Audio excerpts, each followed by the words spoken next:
Members of the Bitcoin community often make the assertion that the XRP ledger is centralized. It appears, though, that a lot of people don't thoroughly consider the implications of this charge or its veracity. Bitcoin supporters frequently contend that the XRP ledger is still centralized even, though it may be quicker, more effective, and have more features. I'll go over exactly what they mean by this remark in this video and see if it has any merit. Examining this issue is crucial since a lot of the criticism directed at the XRP ledger is based on this specific assertion. For more than 380 days, I have been trading cryptocurrency successfully, closing each month with a profit. My followers have copied my trades and made over $29,000 in profits in the last 90 days alone. Do you wish to view my confirmed statistics? Get started copying my trades for free right now by clicking the first link in the profile description. You'll realize that many of these objections are baseless and unfounded if you examine the XRP ledger more closely and learn about how it functions, especially how it's actually more decentralized than Bitcoin. Okay, everyone, be sure to watch the entire video through to the finish because we will be delving into the XRP price chart and determining when I believe the next move will occur. However, I really want to address a crucial decentralization discussion before we get into that. The Bitcoin community frequently discusses this subject, particularly when discussing the XRP ledger's speed and effectiveness, institutional adoption, and all the other factors that make it unique. The last critique is always the assertion that the XRP ledger is centralized. In order to help you better grasp why this big FUD, fear, uncertainty, and doubt point is more fiction than fact, I want to dissect this theory today and show why it isn't true. We must first examine the areas of the XRP ledger that do exhibit centralization, mainly in relation to the production of XRP tokens. When comparing Bitcoin and XRP, it is important to recognize the two main differences between the two.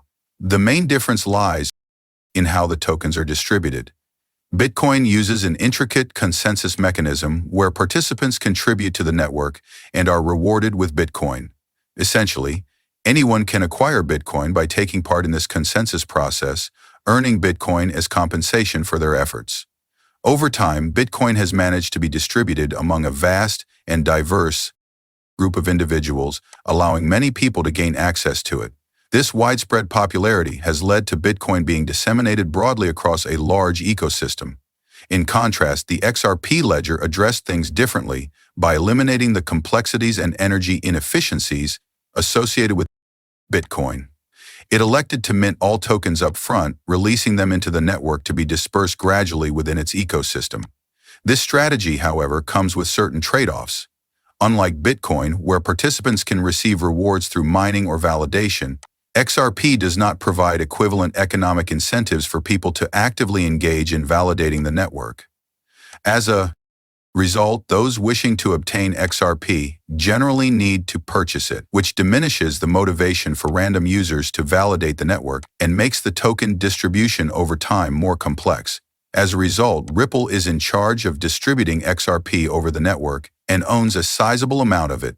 Ripple's XRP share has drastically dropped since I became involved with the XRP ledger. In this process, Ripple's main responsibility is to distribute XRP to other network users so they can interact with the ecosystem. Notably, Ripple's overall control has diminished as the token supply has grown more decentralized over time. The network's decentralization is unaffected by this, though. XRP differs from previous systems in that its consensus process functions without any financial incentives. It's vital to note that Ripple's ownership of XRP tokens, whether it's 80 billion or only 10, doesn't grant them any greater authority over the XRP ledger. The ledger stays completely decentralized and functions regardless of the token's value. Compared to many other networks, this is rather different. Consider Ethereum. An individual's power over the network increases with the amount of Ethereum they control.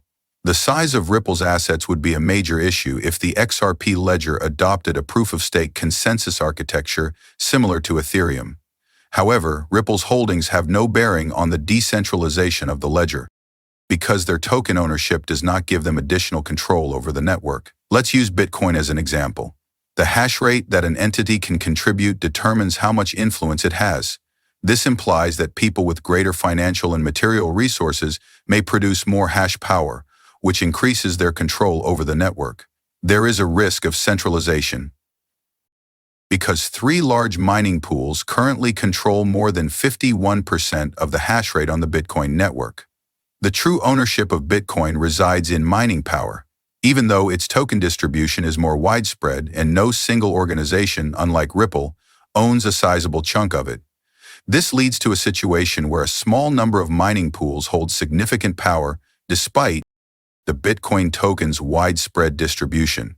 In contrast, no party can control the network on the XRP ledger, no matter how much validation power they provide. Each validator in this system has an equivalent amount of network impact.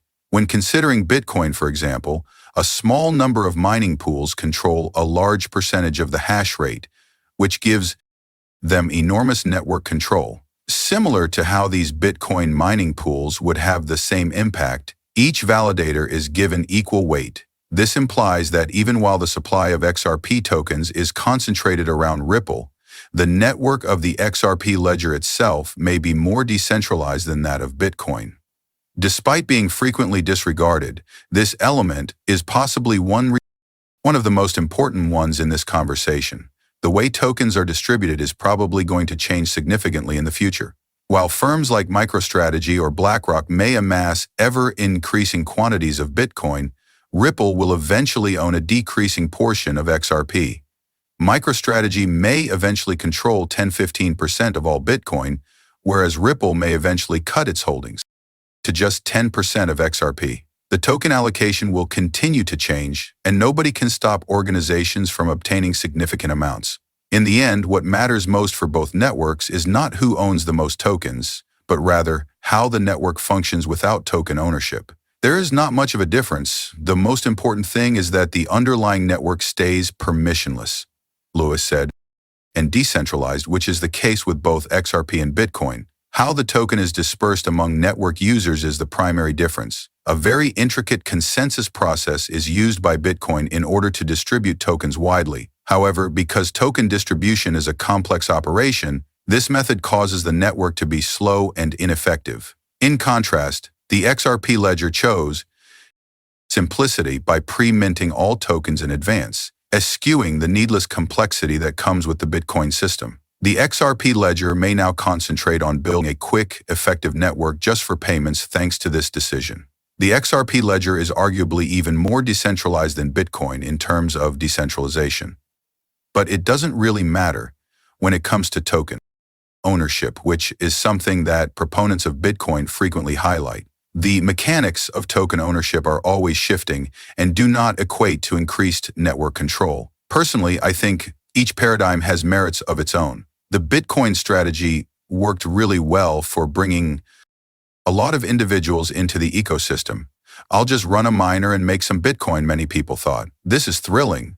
By providing an easy way to get involved, it encouraged new people to join and made involvement simple.